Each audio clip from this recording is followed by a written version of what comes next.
Hello, in this video I'm going to show you how to rotate the screen on a GIGABYTE G7. To rotate the screen, you should get to Settings.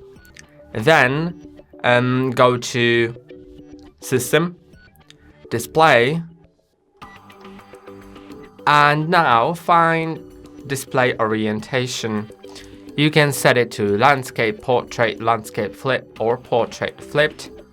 Once you click on anything, you will have 15 seconds to click on Keep Changes.